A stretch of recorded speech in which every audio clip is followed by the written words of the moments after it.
All right, so we're back with Johnny Hiland again. Hey, you were talking about Steve Vai. I actually have the CD that you did on the Favored Nations label of Steve Vai's. So can you talk a little bit about that? Yeah, man. Well, funny thing is, Jim, is right after the whole, Opry performance and the Ryman and Gary Chapman show and all that stuff, man. What was great is I met my first manager, Mac Wilson, who actually worked with Danny Gatt, knew Danny, Mm-hmm. and man, he was really pivotal in getting me started with, working with companies, going to NAMM shows and getting endorsed by companies and stuff like that. And, he even hooked us up with a guy named Chip Woody in Nashville who allowed me to write songs and go in and demo instrumentals in Nashville, just down the street from my apartment where I lived. And through a rehearsal of the very first Johnny Hiland band, he was actually holding his cell phone up in the control room window. And I was thinking, who's he holding his phone up for? Well, come to find out it was Steve Vai. Oh, wow. And I was like, oh my gosh, man. And he goes, yeah, man, Vai he's invited you to a G3 show. Wants you to get up and play with him. And wow. And he said he wants to talk to you. So next thing I know, I went and performed with G3, which was great. Now, you saw the picture upstairs. Yes. Could you talk about who all was on stage? Yeah, well, that was Yngwie Malmsteen and Steve Vai and Joe Satriani, and Neil Schon came that night and also got up when I did and played. So nice. It was so fun. And but anyway, that whole meeting spawned my first record deal, and I have to give such great thanks to Steve Vai for really being the first guy who was a hero, obviously. I mean, yes. Such a hero to all kinds of guitar players. Yeah.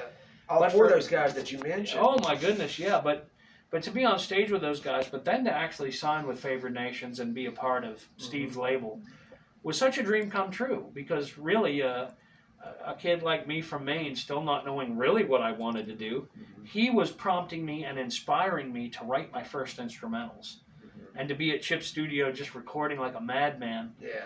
And, of course, then Peter Collins got involved, thanks to Mac. And, Peter Collins produced Rush and Metallica and all kinds of bands. Yeah. And so he was the executive, or the producer, and Steve Vai executive produced that record. And I see on here Pat Torpey. Yeah, Pat Torpey from Mr. Big, yeah. Yes. Torpey, I believe is how it's pronounced. Billy Sheehan. Yep. Bill Holloman with Danny Gatt. Yes, sir. Yeah. So let me ask you, what do you remember that was one just crucial piece of advice that Steve Vai gave you? What do you think? Always base your songs on a melody that people can hum and whistle. I see. Always, he's like, dude, it ain't about how long and big your solo is. Mm-hmm. It's that melody. Gotcha. Because the melody is the driving force behind the song and gives you a reason to do a solo anyway. True. But he's like, you really need to have a strong melody in everything you write. That was the most pivotal advice Steve ever gave me. I see. That really pushed me. I remember sending him instrumental after instrumental, and he'd go, that's great, bud, but yeah, that one's great too, but just more melody, brother. Mm-hmm. And what I grew to find was the solos were shrinking and the melody was getting bigger and bigger. But man, thanks to the advice Steve gave me and all of the inspiration Joe Satriani brought, because Joe's such an amazing instrumental writer too. Yeah. It was guys like that brought this chicken picker to life as far as being a recording artist. So gotcha. Yeah, and Peter Collins was a great help too, and recording with Billy Sheehan and Pat Torpey, both in Mr. Big. Yeah. And then having Danny Gatton's band leader there playing sax and keyboards, man, what a dream come true that was. No doubt. Yeah, so fun. No doubt. I work in a band right now called Beeswax. I left a band that I was in 17 years. I quit them last May. Basically gone a lot every weekend, a lot of driving. So Buddy Allen and Cheap River Band with those guys, great musicians, and really enjoyed the band. But I decided to quit, and several months back, me and Dave Albright and Jeffrey Joe Buckland formed a three-piece band called Beeswax. So we're doing that right now. But another gig of mine is working at Showtime. Yes. Yeah, in Back Lane, they have a store in Bridgeport, West Virginia as well. Got Bill there, Dave is there, and the crew. Nick up in Bridgeport. Showtime, Brandon. I'm coming to visit because I'm still a music store junkie. Well, it's a great store. They have a lot of great stuff. Bill, knows his stuff on running sound. Another gig of mine is working at Kroger's. I work at Deli. Mm-hmm. And you got Rick and Natalie back there and the whole crew. Nice. Yeah, but one of the guys back there, Larry, he's a big Joe Satriani fan, so he I think has seen and maybe met Joe as well. So did you get a chance to hang with some of the guys, Joe or Ingve? Oh yeah. Yeah. Yeah, Ingve not as much, but Joe and Steve, yeah, I got to hang with those guys pretty good. Oh, nice. But obviously more so Steve than any of them, because he was so gracious to me. But what was great though, man, is Billy Sheehan wanted, after we jammed live, Billy looked at Steve and said, "Man, I want to play bass on his record, man." So cool that Billy's been such a great friend and monster player. Yeah, just he's one of the most insane bass players on the planet. Yeah. Along with Stu Ham, who I worked with Shrapnel, and Mike Varney, and we'll get to that. But I guess what I'm getting at, man, is to be here again, that young boy from Maine that really didn't even still know what I wanted. Yeah. To be hanging with those guys backstage at the Ryman. And getting to play with them live, that was just so fun, man. No doubt. What a dream come true. Yeah. When you mentioned going to Nashville and you got to play at the Ryman for that first time, essentially you could have said, "Man, I've had my dream. Okay, now I'm going to head back to Maine." But you have that God-given talent, obviously. Yeah, but Jim, there's a little story behind that too, though. After my first year in Nashville, I did contemplate staying or going back to Maine. Really? Yeah, and so I was sitting at the bar at Roberts after playing one night, and I was telling Gail, the bartender, that I said, "Man, I'm thinking about going back home," and I heard this voice say, "You ain't going nowhere." And I was like, "What?" And so I see this guy in a, crinkled up cowboy hat, snakeskin boots with duct tape around it. Really cool. I mean, just a real cool dude, Right. I'm thinking, who is this guy? And he comes back and he's like, he comes over and sits down next to me and buys me a Coke or whatever. And we just sat there and talked. And he said, "Johnny Hiland, you can't go home, dude. You got too much, Nashville, this is you, man. You need to be here." Yeah, absolutely. And I was like, well, gosh, man. And then I find out later that he was Hank Williams' grandson, Hank Williams III. Oh my gosh. Now, funny story about that is, so Hank kind of helped keep me in Nashville, along with my dear brother, Mr. Ronnie Lutrick, who was pivotal in that as well. Bass player. Yeah, who played with Don Kelly. Yeah, but Ronnie and I would go, do some, sit-in parts with other folks, and Ronnie would get up and sing, and I'd play guitar with him, and we did a Blues Connection record later. Oh, wow. But Ronnie's such a dear brother. I love him to death, and smoking bass player, smoking vocalist. But anyway, I was at that stage, man, where, I just thought of going home, and Hank's like, "Nope, you're not." So I said, "Well, man, you better, you're Hank Williams' grandson. I know you got a record deal. You got to be." He's like, "Well, yeah, man. I'll get you on some records." I said, "Yeah." Well, then his first album come out with Curb, and I wasn't on it. So when he come into Robert's studio, I was like, "Yeah, thanks for letting me play on that record." And he was like, "No, man, and I realized and learned from him that, usually when an artist signs to a major label, there's not much artist say in who plays on what, and that kind of deal. Yeah. So from the second record on, Hank had me a part of all of the country records he put out since then. Nice. And so I've played on probably 8 or 9 Hank 3 records. It's just been awesome. Yeah, he's got some great stuff. Now, have you ever met Hank Jr.?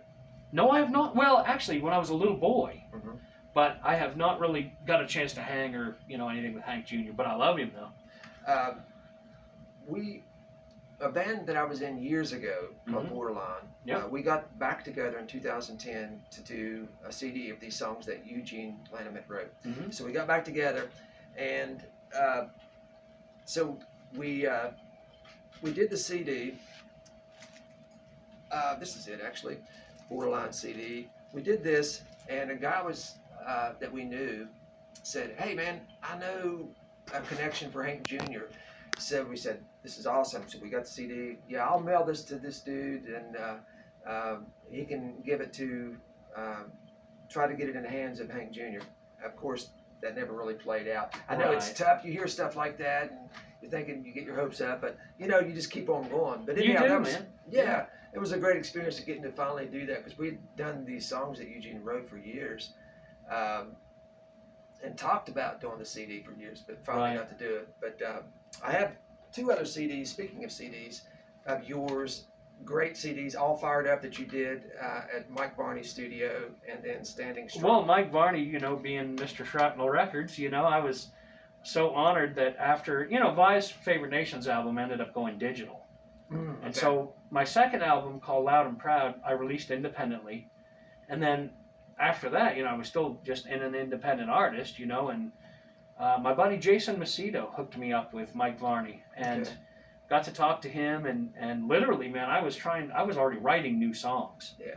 So literally talked to Varney in December, and by mid-January, we were out at Cotati, California, at Prairie Sun, recording that All Fired Up album. Awesome. With Stu Ham and Steve Vai's drummer, Jeremy Colson. Oh, yeah. And so much fun on that album, and so thank you, brother Mike Varney. I love you, brother. And so proud to be the only real chicken picker on Shrapnel, except for Michael Lee Firkins, who's a beast. But Jim, it's funny, brother. I was living a dream, man. I was going out, sitting in with George Clinton and P-Funk, and then flying home and playing on a Toby Keith record, and then going out and, doing the show with Sammy Hagar and Ted Nugent and those guys. And I've seen a video with you on stage with Sammy. Yeah, man, I love Sammy Hagar. Such a great guy. But did you mention Ted Nugent? Yes, I did. I love Les Brother Paul. Ted. I've seen a picture of you with Les Paul. Yes. Yeah, thanks to Mac, I got to go up and play a bunch with Les at the Iridium. And I know someone that's a really big Blake Shelton fan. Have you ever got to work with him?